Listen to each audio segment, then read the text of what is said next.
kantor pangkalan udara militer Amerika di Nellis, Las Vegas, Kapten Ripper terlihat kesal setelah menyaksikan tim basket kesayangannya baru saja dikalahkan tim lawan.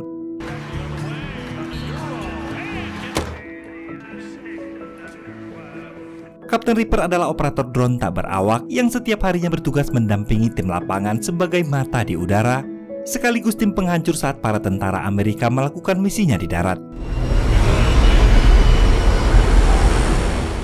Diketahui Ripper telah 3 kali gagal dalam pernikahannya, memiliki 8 orang anak, dan kini sedang menunggu kelahiran anaknya yang ke-9 dari istri keempat. Reaper, you've been married 4 times. Yeah, it's just me though. Oh, Hold that thought. Sersan Nia Branson adalah asisten operator Ripper yang akan segera menikah. Pagi itu, Nia menemui Ripper berniat meminta bantuan mengenai pernikahannya. I actually wanted to talk to you about something else. I wanted to ask. Who moved my shit? Who moved my shit? I don't know, sir. I used the drip. The morale of the squadron. Cheated? No. Is it respected? For efficiency, easy recognition. Melihat suasana hati Ripper yang sedang kesal akibat tak menemukan kopi sasetnya, dia mengurungkan niat untuk memberitahu maksudnya. I thought you wanted to talk about something. You were saying? It can wait.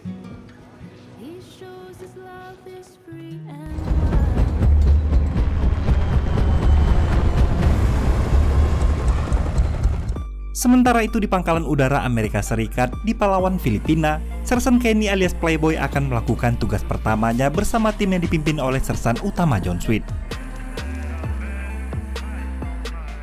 Problem, Sergeant? No, sir. Get your shit together. We lift off in 5. Yes, sir.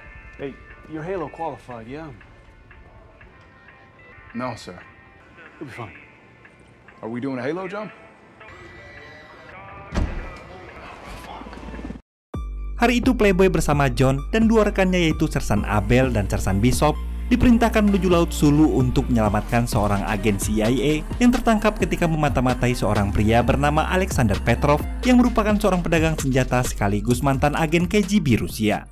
Plan is to extract him with minimal casualties. DIA asset that's been captured.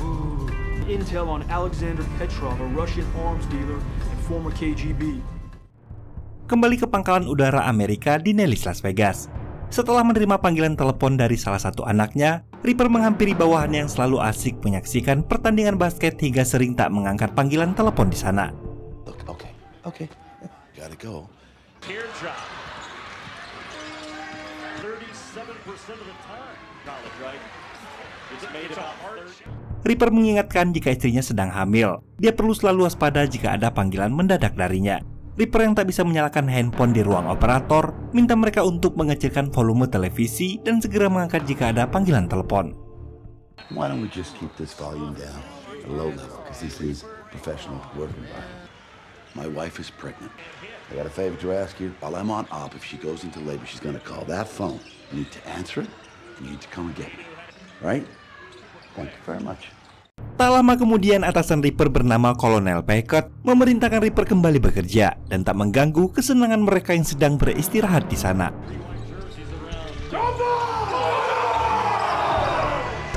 Alright. Thank you, Miller. Is this your first mission in theater, JTAC? Second. The first with operators. When they start dropping bombs, make sure it's on the bad guys. Yes, sir. Not gonna need these. This is a sterilized op. Mengetahui ini adalah misi pertama Playboy, para rekan seniornya mengingatkan agar Playboy tetap fokus berkomunikasi dengan drone yang menjadi tugasnya dan tetap waspada agar tak menjadi beban dalam tim. You still look like you kind of need someone to wipe your ass. We're about to head into a shitstorm. Keep up.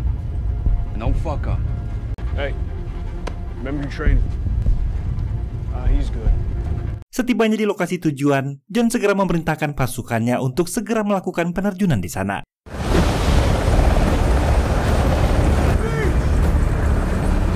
Playboy yang baru pertama kali melakukan penerjunan cukup kesulitan membuka parasutnya ketika akan mendarat.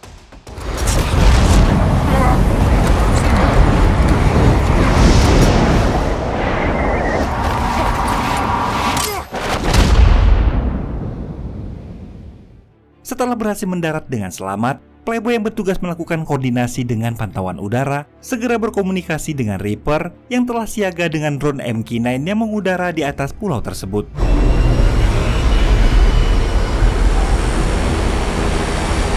Victor 795718. That's a friendly grid. Roger, Playboy, I have visual on friendly grid. I am your eyes in the sky and the bringer of doom. Over. Sembari terus berkomunikasi dengan Reaper yang mengamati dari pantauan udara, mereka terus menyusuri hutan dengan jarak 8 km dari sasaran.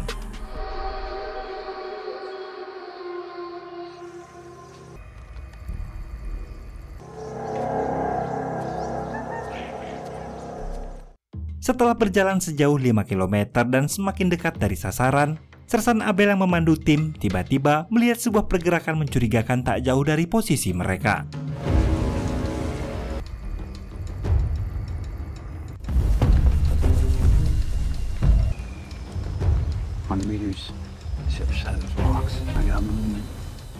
John memerintahkan Playboy menghubungi Reaper untuk menampilkan visual drone agar mengetahui apa yang ada di hadapan mereka. I need eyes over that ridge, 100 meters northeast. There's suspicious movement 100 meters northeast of our position. Reaper 10, this is Playboy 06. Roger that, Playboy, stand by. Reaper 10, can you zoom in? Got a good handshake. Copy that.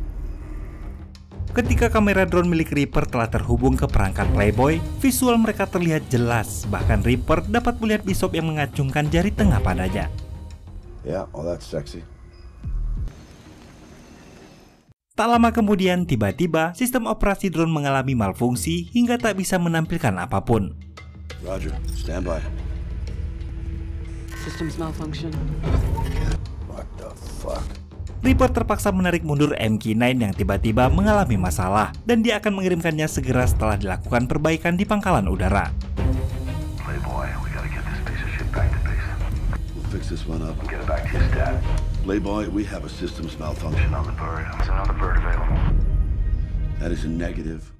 Reaper's down, no other UAVs available. Ain't that some fucking irony? Sembari menunggu bantuan udara dari Reaper kembali, John memutuskan terus bergerak menuju sasaran.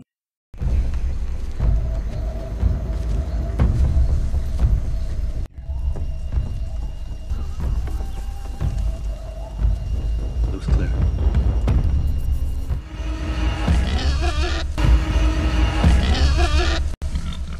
Ah, for fuck's sake. What the hell's an oink-oink? Pretty sure you got a picture of her in your wallet. Tak berapa lama mereka tiba di tepian bukit di lokasi target mereka. John mengamati beberapa tentara yang berjaga di lokasi tersebut dengan teropong dan menyuruh anak buahnya mengambil posisi dan mendekati sasaran.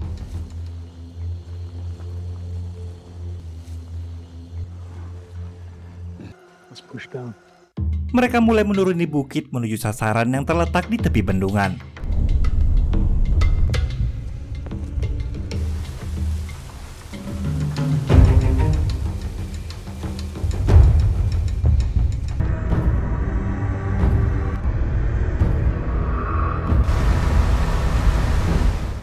Tak lama kemudian mereka melihat Alexander Petrov bersama anak istrinya yang berada di lokasi tersebut. Yep, that's Petrov, all right.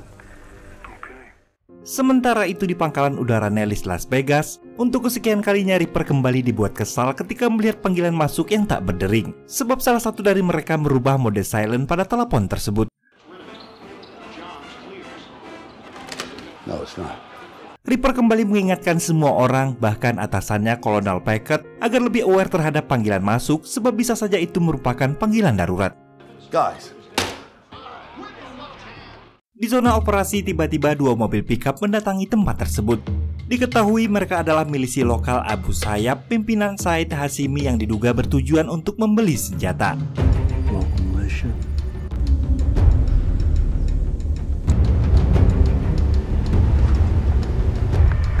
Like Abu Sayyaf. Tak lama kemudian, Reaper menghubungi Playboy dan memberitahunya jika dia telah siap mengudara kembali. This is Reaper 10 back on station. Checking in. Copy that. Good to have you back, Reaper. Requesting permission to establish overhead. You want it airborne? Negative. Grid is as follows. 7635. November, Victor, 1148. Copy grid, Playboy. Over. Setelah menerima lokasi koordinat dari Playboy, Reaper yang telah mengudara akhirnya tiba di lokasi dan Playboy kembali dapat melihat visual tangkapan kamera dari drone.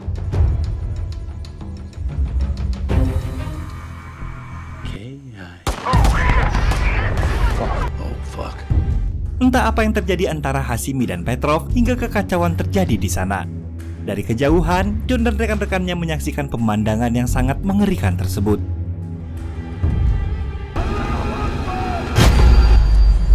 Fuck. Jesus Christ. Ketika Hashimi menyuruh anak buahnya untuk menangkap anak Petrov yang mencoba melarikan diri, Bishop yang tak ingin melihat anak tersebut turut dieksekusi mulai melakukan tindakan. Playboy mulai menginstruksikan Reaper menjatuhkan misil ke arah sasaran. Fuck this sugar. I ain't watching this asshole lob off a kid's head. Tepat saat Hashimi akan mengeksekusi anak tersebut, Abel dan Bishop mulai melakukan tembakan.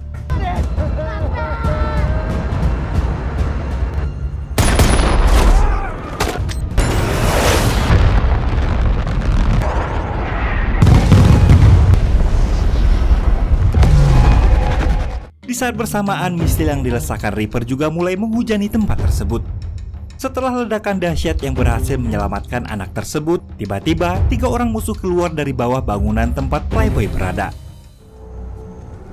Woi, may nagsabog.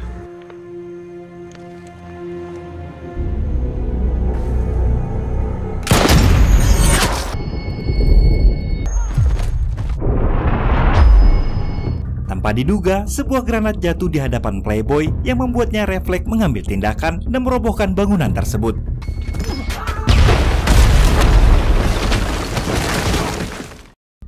Kejadian itu menarik perhatian musuh yang otomatis mengetahui posisi mereka dan mulai menghujaninya dengan tembakan.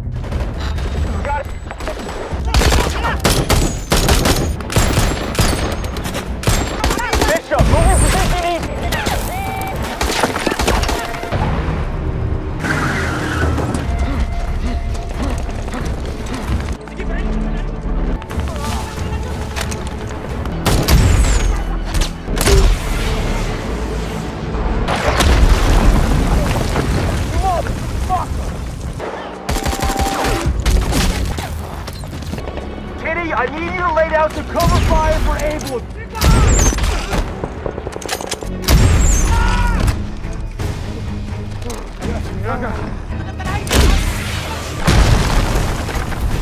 You're good, man. You're good. You're good. I got you. Okay. Come on, man. Where's the med kit? I'm good. Abel, no. Fuck. He's dead. I need you to stay focused, Sergeant. Get your... Dalam baku tembak tersebut, Abel terluka cukup parah dan tak dapat selamat. Where's that bomb, Sergeant?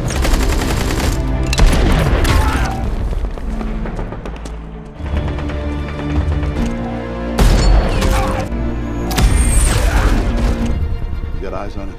Lost him in the smoke. Weapons away.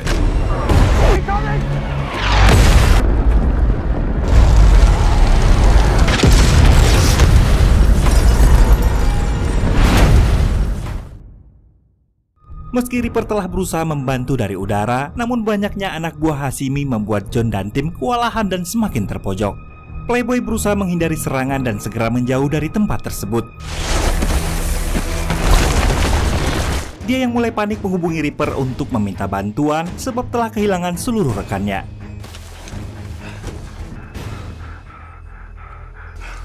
Reaper, there? Reaper yang sempat kehilangan Playboy dari pantauan udara, kemudian memintanya memberitahu lokasi agar dapat kembali memantau situasi sekitarnya dari udara. Confirm your current grid location. Approx 5 clicks from the evac point.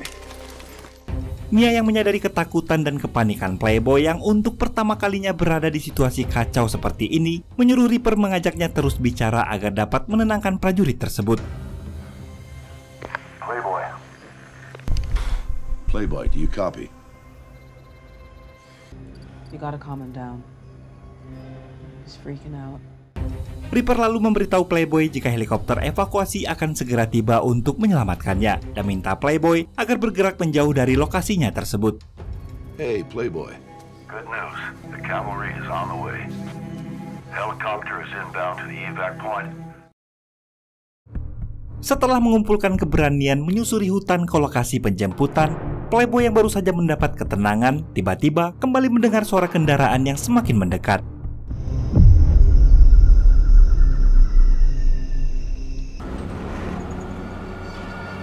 think I'm hearing a truck. Reaper. Nia yang melihat pantauan udara menemukan objek bergerak dari dua arah berlawanan menuju Playboy. Contact from the east. Looks truck on the road, half a click. Contact from the west. You have converging targets. East and west. Playboy segera berlari dan bersembunyi di balik rawa tepian sungai.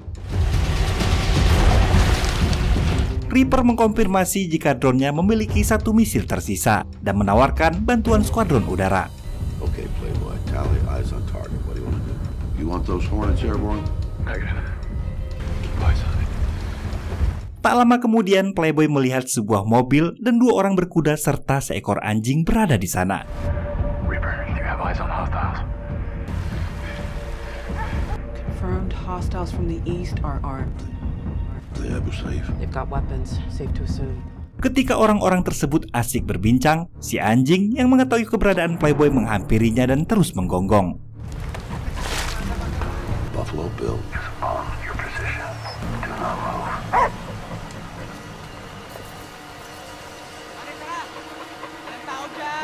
Beruntung pria itu tak terlalu curiga dan mengabaikan gonggongan anjingnya, kemudian berlalu pergi. Buffalo Bill is remounted. Hostiles are leaving the party. Stand by. Hari mulai gelap dan Playboy harus terus menuju lokasi penjemputan yang masih berjarak 1 km dari posisinya berada. Singkat cerita, malam pun tiba. Playboy yang telah tiba di titik penjemputan mengkonfirmasi jika area sekitarnya terlihat aman dan siap untuk dievakuasi.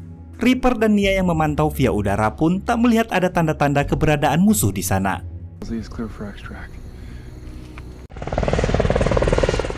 Marking position with IR.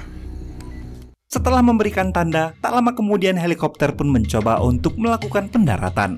Hingga tiba-tiba, Playboy, are you injured? beruntung tembakan itu tak melukai Playboy sebab hanya mengenai rompinya. Seketika, musuh bermunculan dari berbagai arah dan menyerang mereka.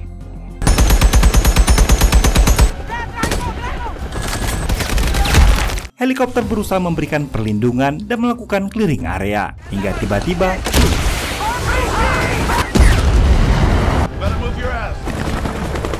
sebuah roket musuh nyaris menghantam helikopter tersebut. Demi keamanan, pilot memutuskan untuk meninggalkan zona merah tersebut dan akan segera kembali di lokasi penjemputan yang baru. Playboy yang kini terjebak sendirian di tengah puluhan militan harus mampu bertahan menghindari serangan dan membalas serangan lawan. Sementara itu, Reaper yang menjadi support tim tahu betul apa yang harus dia lakukan. Reaper melepaskan satu misil terakhirnya dan menghubungi skuadron udara Hornet sebagai backup untuk melindungi Playboy dan akan tiba dalam 2 menit ke depan.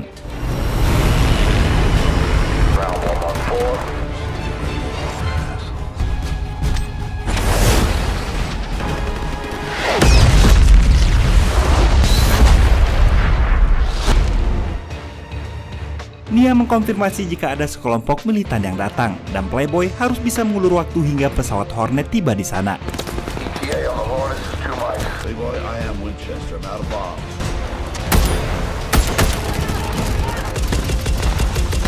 Entering point Alpha. Playboy, this is Hornet 1. Be advised, this will be danger close. Yes, cleared hot.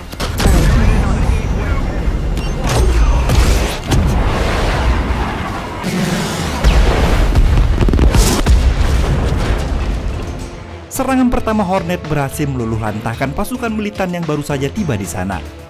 Pilot mengkonfirmasi dia akan memutar dan segera kembali melakukan serangan kedua.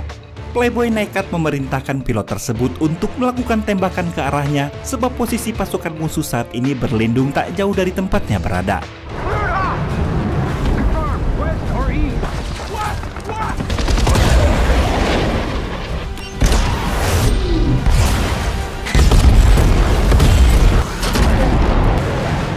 Playboy berhasil bergerak cepat menghindari semua tembakan, dan serangan brutal tadi pun berhasil mengklirkan area pertempuran tersebut.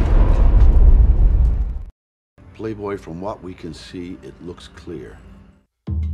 Singkat cerita, keesokan harinya setelah jauh berjalan menuju tempat penjemputan yang baru, ketika sedang berkomunikasi dengan Reaper, tiba-tiba Playboy terperosok dan jatuh ke sungai.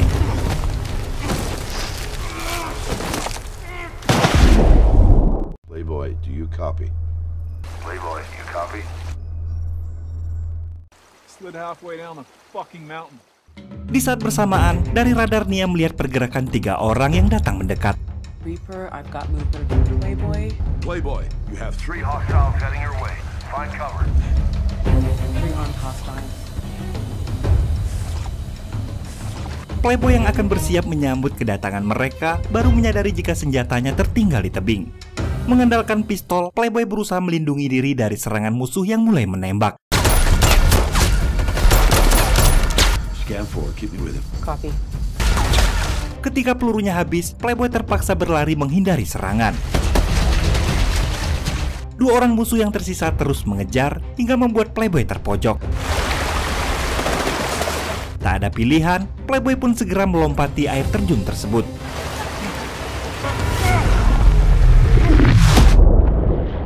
Setelah berhasil selamat dan beristirahat di pinggir sungai, tiba-tiba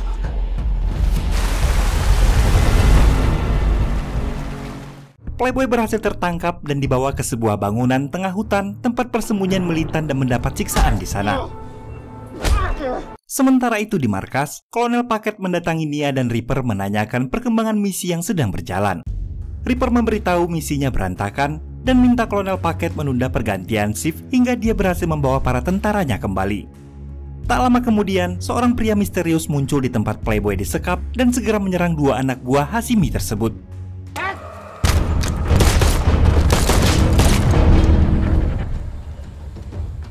Ternyata pria itu adalah John yang mendapat arahan dari Reaper setelah dirinya berhasil selamat dari serangan rudal kemarin. John mengatakan jika Bishop juga selamat, akan tetapi dia berhasil ditangkap anak buah Hashimi. Mereka menemukan beberapa senjata yang disembunyikan anak buah Hashimi di bangunan tersebut.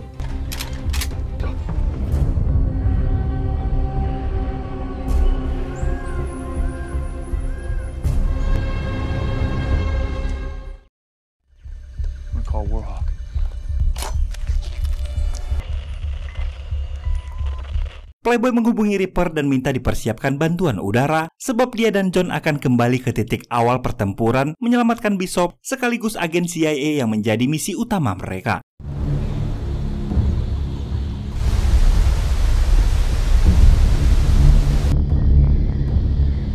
Singkat cerita, Playboy dan John telah berada di atas bukit, memantau situasi dan merencanakan misi penyelamatan mereka. Playboy yang dipercaya John untuk membuat rencana, menjelaskan jika 15 menit pertama, mereka akan menerobos masuk melalui pintu depan dengan serangan senyap menuju lokasi Bishop dan agen CIA ditahan. Dan 15 menit selanjutnya adalah waktu mereka untuk segera keluar dari tempat tersebut. Setelah bersepakat dengan John, Playboy kemudian menghubungi Reaper untuk mempersiapkan 3 serangan udara. 2 tembakan dari drone setiap 15 menit sekali guna mengalihkan perhatian musuh. Dan 1 tembakan terakhir di 15 menit berikutnya dari jet Hornet yang berdaya ledak besar untuk menghancurkan seluruh tempat tersebut.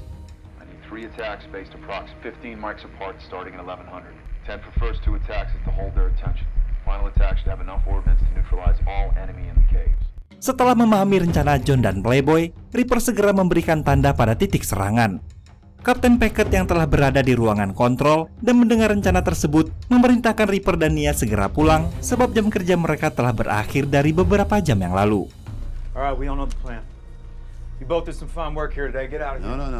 Dengan keras Reaper menolak sebab merasa dia adalah orang yang bertanggung jawab membawa pasukannya kembali dengan selamat. Okay, Reaper, out of the chair. You're 10 hours over your 8-hour shift. Exit the chair. No fucking way. Terjadi perdebatan serius antara Reaper dan Kolonel Packet, hingga akhirnya Reaper dan Nia tak dapat lagi membantah dan meninggalkan ruangan tersebut.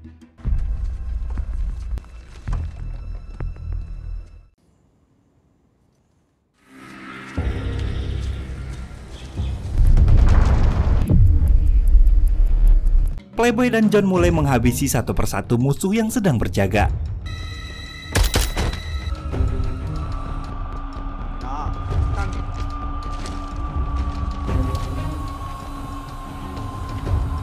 Setibanya di dalam, mereka melihat dua penjaga yang sedang menonton. Agar tak menimbulkan keributan, John menggunakan pisau untuk menghabisi mereka.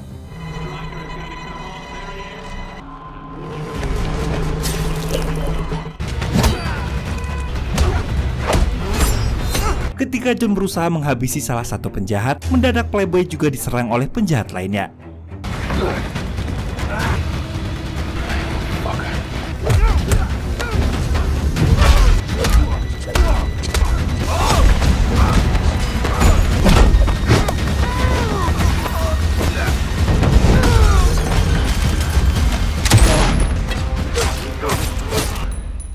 Setelah berhasil menghabisi dua penjahat tersebut, tiba-tiba John dan Playboy ditembaki oleh musuh lainnya.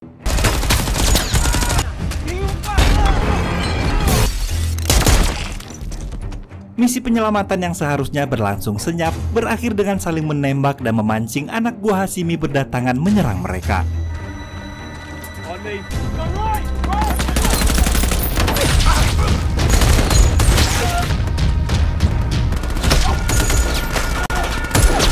Ketika Playboy berusaha menyelamatkan John yang terkena tembakan, dia mendapat serangan dari salah satu anak buah Hashimi.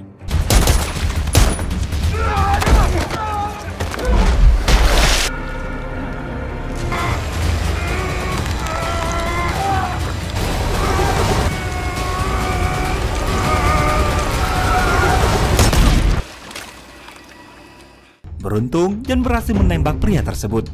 Tak lama kemudian, sebuah granat dilemparkan ke arah mereka.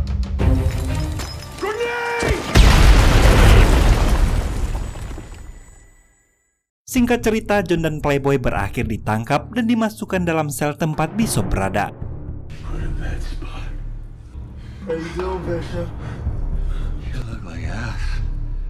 Tak lama kemudian, John dikeluarkan dari dalam kurungan dan Hashimi langsung mengeksekusinya di hadapan Bishop dan Playboy. Sugar, get your fucking hands off it!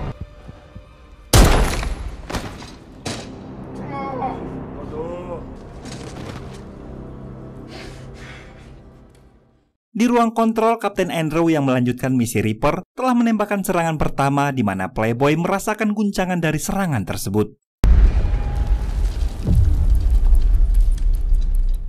Playboy dibawa dari tahanan dan mulai disiksa oleh Hashimi untuk mengetahui apa tujuan para tentara Amerika menyerang kediaman Alexander Petrov yang kini telah ditempati Hashimi.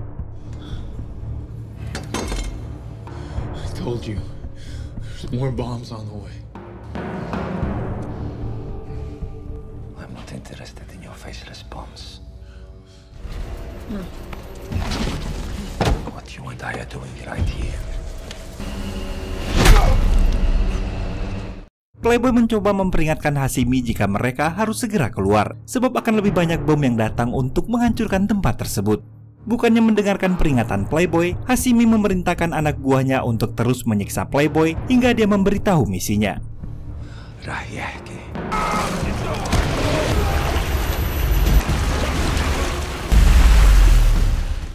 Kapten Andrew yang menggantikan posisi Reaper sebagai pilot drone bersiap menjatuhkan bom kedua menuju bunker bawah tanah tempat Playboy disekap.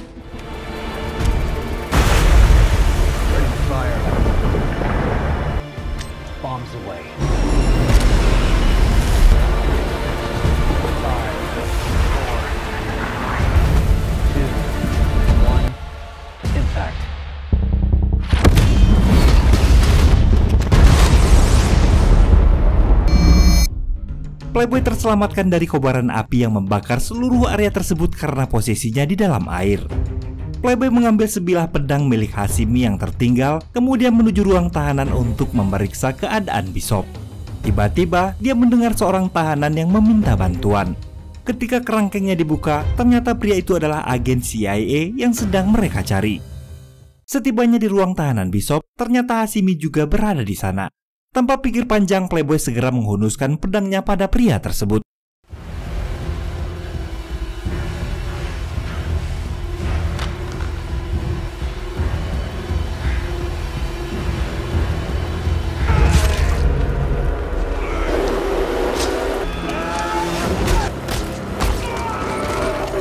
Setelah Setelah membebaskan Bishop, Playboy mengambil telepon satelit milik Hashimi dan mereka segera mencari jalan keluar sebelum bom ketiga meratakan tempat tersebut. Merasa waktunya tak akan cukup untuk keluar dari tempat tersebut, Playboy menghubungi markas menggunakan telepon satelit milik Hashimi. Ketika panggilan itu berlangsung, Reaper terlihat berada di sebuah swalayan. Sementara itu di markas seperti biasanya, para sersan terlihat sedang asik menonton pertandingan basket di televisi. Kolonel Paket memerintahkan seorang sersan mengangkat panggilan telepon. Hello? Yeah. Reaper, I need Reaper. Reaper's gone. Hold on. Si sersan yang pandangannya terus tertuju pada pertandingan basket memberikan nomor Reaper dan langsung menutup panggilan tersebut. Playboy segera menghubungi Reaper, namun sayangnya saat itu Reaper tengah menerima panggilan dari istrinya. Di ruang kontrol, Kapten Andre memberikan koordinat pada Jet Hornet dan akan tiba di lokasi sasaran dalam 3 menit ke depan.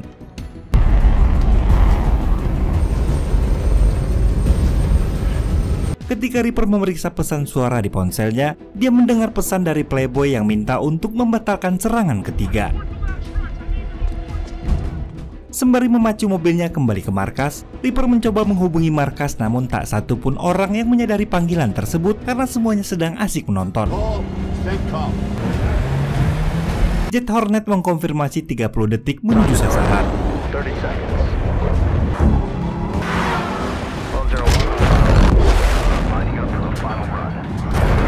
Di sisi lain, Playboy dan lainnya terlihat terus mencari jalan keluar.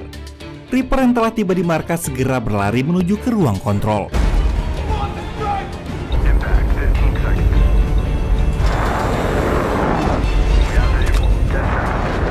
Tepat saat Jet Hornet menghitung mundur, Reaper berhasil membatalkan serangan tersebut.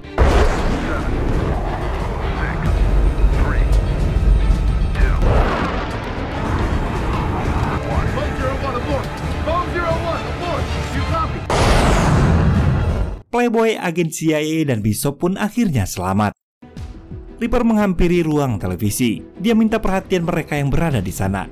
Reaper mengatakan dia telah 5 kali menghubungi telepon tersebut namun tak sekalipun diangkat. Ketika beberapa orang sedang bertaruh nyawa demi negara, mereka malah asik menonton bahkan mengabaikan panggilan darurat. Reaper yang kehilangan respek pada komandannya kemudian menghancurkan televisi di ruangan tersebut.